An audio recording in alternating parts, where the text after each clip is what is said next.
Alrighty, so welcome back. We are now on our last lecture of the week and therefore the last lecture of the semester. So this lecture is entitled Arabic Hip Hop and Transnational Activism, and that should be what you have pulled up in terms of your slideshow right now on PowerPoint. So this slideshow is 15 slides long, including the title slide, which is where you should be right now. So I'll give you a second just to pull that up. And as you do, go ahead and turn to slide 2, so the first content slide of the lecture. So just to revisit the other lecture from this week, Transnational Feminist Cultural Studies refers to a framework or a methodology for discussing cultural practices and identity in a moment of transnationalism and global exchange. So transnational feminist cultural studies is a branch of transnational feminism, which is a kind of larger umbrella term for both a scholarly and an activist endeavor that deals with women's issues and identity-based issues in a moment of transnationalism and globalization. So on the next slide here, slide 3, in line with the insights of transnational feminism and other related fields of study, including international and global feminism, which we talked about in the other lecture this week, third world women's feminism, women of color feminism, activism itself is becoming transnational in new ways. Now, doing activism transnationally was already self-evident to a lot of women because their experiences often have been transnational before we even had terms like transnational and globalization to refer to them. Women have been traveling, doing business, and experiencing cultural and political and economic exchange for centuries. However, recently, because of the insights of transnational feminism and related fields, activists have been taking up new directions of organization, of collaboration, that consider what scholars have had to say about women's issues internationally, women's issues in a global and in a transnational moment. So transnational feminist activism produces forms of resistance that span national borders and are sensitive to differences of location, nation, legal status, race, and ethnicity, and the effects of those various identities on women's organizing needs and capacities. So there's got a lot packed in there. Now, last week we were talking about transnational feminist cultural studies. Now, here we're dealing with activism, but we're not separating ourselves from the question of culture, but we are separating ourselves from the question of scholarship. In other words, we're looking at cultural production as something that can be activist, and looking at activism as something that considers cultural production. Now, when activism takes a transnational feminist approach to cultural production or to activism more broadly, that means they're going to be paying attention to intersectionality. Now, we talked about this last week and earlier in the semester, earlier this week and earlier in the semester, intersectionality having to do with multiple systems of oppression, multiple systems of subjectivity formation, operating in tandem, in overlap with one another. So in the transnational moment, where you're located around the world, even though that can change, is still very important for determining how you experience questions of sexism or questions of homophobia. And therefore, women's organizing needs and capacities are different depending on where their organizations are located, and therefore the different women that they're working with, right? So in other words, the needs of, let's say, a women's health clinic in one country would be different than the needs of a women's health clinic in another country. And culture has a huge part to play in this. For example, there's this book called Our Bodies Ourselves, which has been written by the Boston Women's Health Collective and has been written for a few decades now and has also been translated into not hundreds, but dozens of languages around the world. And this is like a handbook on how to approach your own health as a woman from a whole bunch of different kind of perspectives. And is really considered progressive and also very thorough as well. Now, this book has been translated into dozens of languages around the world, but one of the issues that the producers of the book always deal with when they're doing translations is that a lot of times translators suggest that material be cut out entirely because of cultural differences around those topics, let's say topics about abortion or about sexual health, depending on where the book is going to be republished, right? So transnational feminist activism, right, needs to be sensitive to questions of location and how those different locations produce different needs and also structure different capacities for women's organizing. So on the next slide here, we're on slide 4 now. In that sense, we can think of transnational activism as being very, very flexible, right? As needing to be flexible because of what it's responding to, because of the way it conceptualizes the world. So if we're thinking about transnational activism as involving women's networks, right, or networks of women's organizers, we could say that these networks would have agents or sites in different parts of the world, that these agents and sites have flexibility in their own internal operations, right? So you can think of this as kind of a matter of scale, and having local entities having more flexibility over what they do, right? These agents or sites might have different names, might have different organizing models or frameworks, or even different goals, but still be part of a larger network, right? That a larger coalition that works together. And therefore, this network would typically be decentralized, right? Without one country controlling its operations. Now, this is characteristic of transnational activism, right? So you can kind of sense this flexibility. You could almost think of it as being just like kind of like a connection of roots that are connected and disconnect and kind of move and do their own thing, but are all part of this larger structure, but all very unique in their own makeup, right? And that's how transnational activism typically works, right? And that's because it's responding to a moment of what is typically inflexible Western non-governmental organization approaches to women's and related issues. So if you turn to the next slide now, slide number 5, you'll see a bit of this kind of mentioned and talked about. So when I talk about inflexibility, characteristic of Western NGOs, what I'm trying to hint at is the way in which Western non-governmental organizations have really kind of controlled much of the activism that happens globally or transnationally in regards to women's issues and related issues. So we see the exact opposite of transnational feminist activism happening. First off, there's a single model that's typically applied everywhere that an NGO operates. There will be inflexible requirements for qualifying for coverage, and it's also run very centrally, normally with the organization based in Western nations, but operating sites or agents in the global South. Now, a really good example of all this is in terms of HIV and AIDS and LGBT non-governmental organizations that are based out of the West but are run in Africa. Now, they typically come in with a Western model, right? And this, of course, comes back to the theme of this course and of this unit of the course of the way in which Western culture, right, in this case, Western organizational culture and activist culture ends up carrying to non-Western parts of the world. So this organizational model that's constructed in the West that focuses on LGBTQ HIV/AIDS related needs, right, and activism requires essentially that people come out officially as lesbian, as gay, as bisexual, as queer in order to qualify for coverage, right? This is because in the West, coming out is part of the culture around sexuality for people who have non-heterosexual identities, right? Now, in Africa, coming out might be something that people don't desire to do. It's not a traditional part of the sexual culture around sexuality in Africa, and also is something that might end up bringing discrimination, community marginalization, violence, and even death on people if they do choose to come out in an unsafe environment, right? Now, these organizational models, however, end up requiring it, right? Which makes it so that they're relatively kind of incompatible with the local context in Africa. And remember, always think back to this question of context and how different contexts have different capacities, different needs, different issues, and that not all gay people or lesbian people or queer people who have HIV and AIDS have the same needs in terms of what they require from organizations or activists who would want to work with them and help them, right? So this is what we see when we talk about this sort of westernization of NGOs, or NGOization, we might say, of aid, and NGOization of women's rights and of LGBTQ rights around the world. So moving to the next slide, slide 6, we can kind of begin to talk about what transnational cultural activism looks like, right? In addition to what we already know about transnational feminist activism broadly and transnational feminism as a scholarly endeavor, right? So cultural practices, for one, have always been a source of political power that can challenge systems of oppression. This is a basic assumption of this class of cultural studies as a field, even as it has different iterations, and of course, specifically with transnational feminist cultural studies.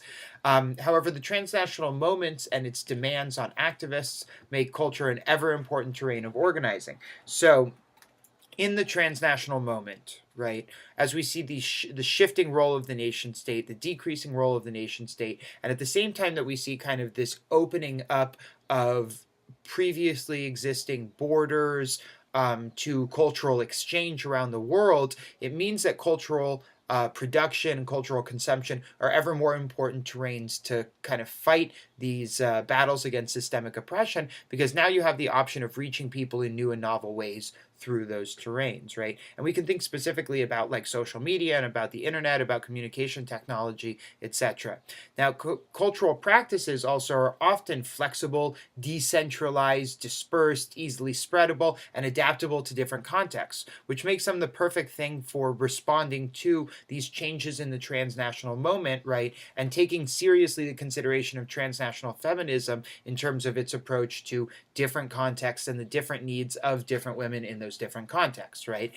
So always being very, very specific to the context and the people in which you're talking about. Now, cultural activism becomes really useful there because you can think, and we can think here about things like going viral, right? Or of certain campaigns going viral that require people or ask people to participate in those campaigns in their own way, in their own places, right? It allowed these cultural practices to spread and be adapted to different contexts, right? But ultimately to allow people to communicate with one another and build forms of coalition or collaboration, right?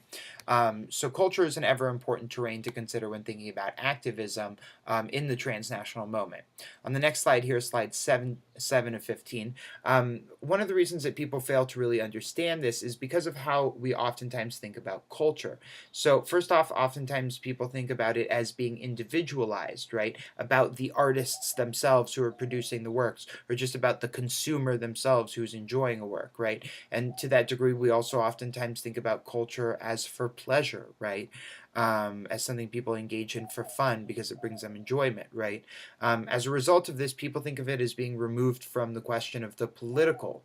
And resulting from that, people see culture as ineffective as a terrain for activism and ultimately idealistic, right? This idea that people who want to just like make music are just like these idealistic hippies who are totally disconnected from the reality of how political structures work, right? This sort of a mentality, which is really present and really insidious, kind of ends up making us think of culture as just being this silly sort of trite unimportant sort of thing, this afterthought to questions that are of real political importance, right? And that's totally wrong. For one, it's problematic because it ends up reproducing this sort of institutional and specifically political approach to systemic power, right? And this is something we've talked about a lot in this class. This sort of narrow institutional approach to thinking about power ends up ignoring how ideology really plays an important role in how power and how oppression work, right? But that also ideology comes from somewhere, and one of the greatest places that ideology comes from, is reproduced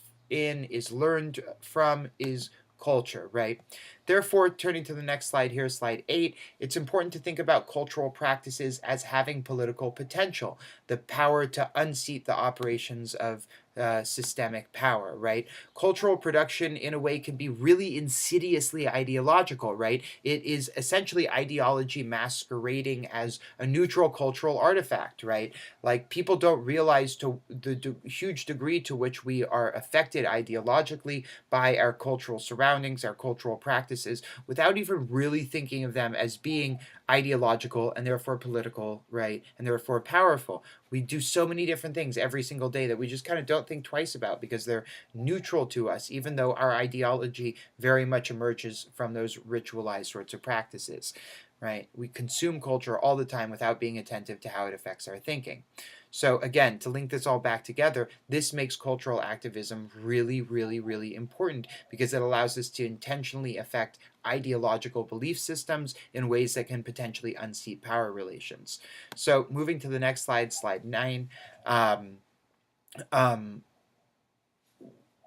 we can look at Arabic hip hop specifically. and that's what the rest of this lecture is going to do, is looking at Arabic hip-hop specifically as an example of transnational cultural activism, and even specifically transnational feminist cultural activism. So Arabic hip-hop is a rapidly emerging general culture, like a hip-hop culture in the Arab world, and also a specific music genre, right? So to talk about hip-hop music or rap music as the vocalized part of that musical genre, right? Now, rap or hip hop was always already transnational at the moment that it arrived in the Arabic world, right? It is the adaptation of a Western, US based culture and music genre, and therefore any expression of hip hop in the Arabic world is something that we can think of as inherently transnational, right? Involving the decreasing role of national borders in determining cultural processes and cultural forms, right?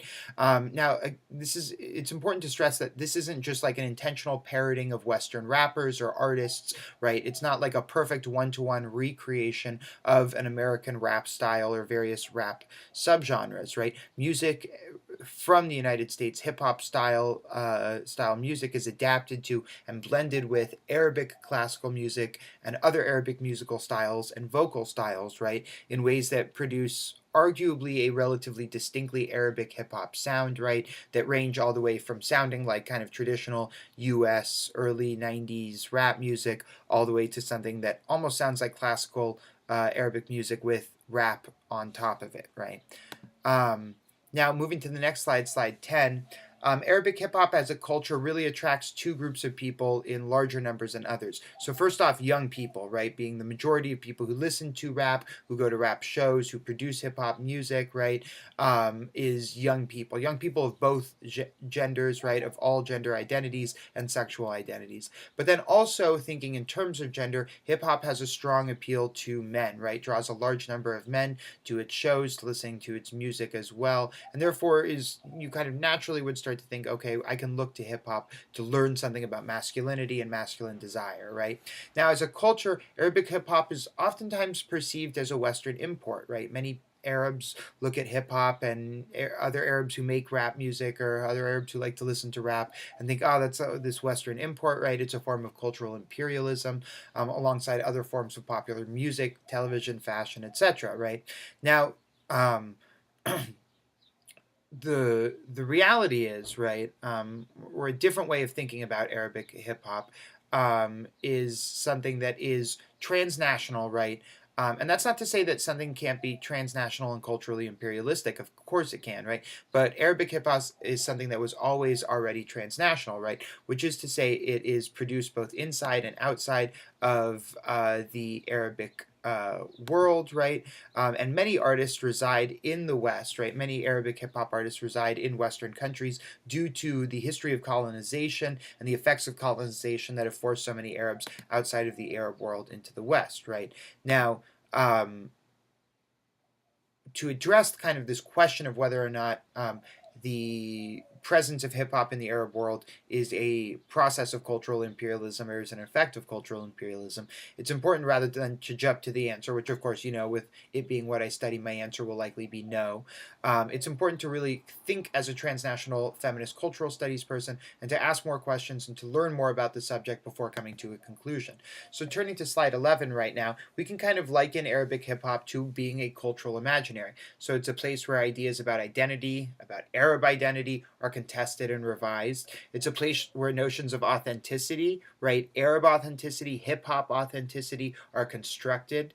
And it's also this transnational cultural imaginary. It's not bound to a specific nation. As a transnational culture, it's already open to the consideration of Western concepts, practices, and norms, right? So you want to think of Arabic hip hop as being this kind of transnational cultural imaginary, this transnational culture that has overlap with other cultures, and therefore it's a cultural imaginary where ideas about being an Arab, or even more specifically about being, let's say, an Egyptian or a Palestinian, are contested and revised, right? But at the same time, it is transnational. Therefore, Arabic, by way of conclusion, Arabic hip hop is a transnational cultural imaginary in which ideas about Arab identity are reworked in careful consideration and integration of outside ideas, right? In other words, Arabic hip hop is a cultural space that reflects what a transnational moment kind of allows in terms of this holding on to an idea of being Arab or of being Egyptian, right? Of not dispensing of national, right, or ethnic identities, but of revising them in ways that take into consideration influence from other places around the world, right? So to turn to the next slide, slide 12, this unique position of Arabic hip hop means that participants hold on to a desire for Arab identification while at the same time being open to feminist approaches to women's rights, LGBT issues, new music, dress, hair, makeup, and other styles, and public expressions of sexuality, which might have been otherwise forbidden, right? So on slide 13 here, to say more really about hip hop, Arabic hip hop, the genre allows artists to express their experiences of globalization, of cultural traditionalism, of cultural imperialism, war, poverty, and daily life. So when I talk about cultural traditionalism and cultural imperialism, what I'm trying to create is this kind of space between the two of them, where you have cultural traditionalism, this idea that there is and always has been this thing that is being Arab, or this thing that is being an Arab man or being an Arab woman, and that's something that needs to be held onto. And from a culturally relativist point of view, people would say, oh, well, everybody has their own sort of culture in different places, so let's let them hold on to that traditional culture and we'll hold on to ours here, right? But from a culturally imperialistic point of view, a Western kind of frame of mind would come in and say, oh, these are problematic sorts of traditional values around sexuality, around gender, around, dress styles, around music styles, etc., right? Now, Arabic hip hop kind of exists in this middle space. So before I get to saying that, I'll mention here, since it's on the slideshow, that it's open for one to female artists, many of whom are considered very legitimate rappers in the Arab world, which is something that's really distinct from the United States, where you have this really sort of very present sexist attitude towards female rappers, where oftentimes they're either categorized as bad or they're categorized as being like pop artists rather than rappers, even though what they do fundamentally is rap.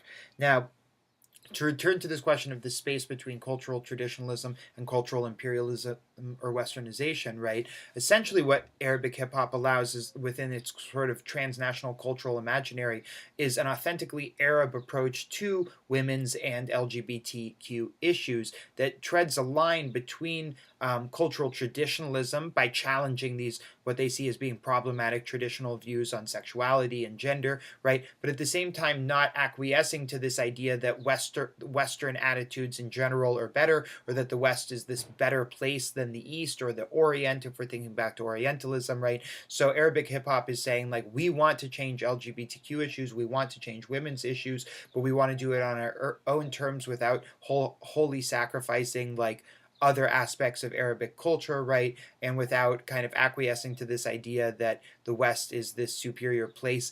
And at the same time, we're also going to be paying attention to questions of imperialism, of ongoing cultural imperialism, of westernization, of war, of Islamophobia, right? To be able to not only not say, yes, the West is better, but to actually be able to simultaneously say, we're going to work on women's issues and LGBT issues, and also talk about these global issues that relate to problematic trends coming out of the West, if those have to do with war, if those have to do with kind of economic marginalization or what have you.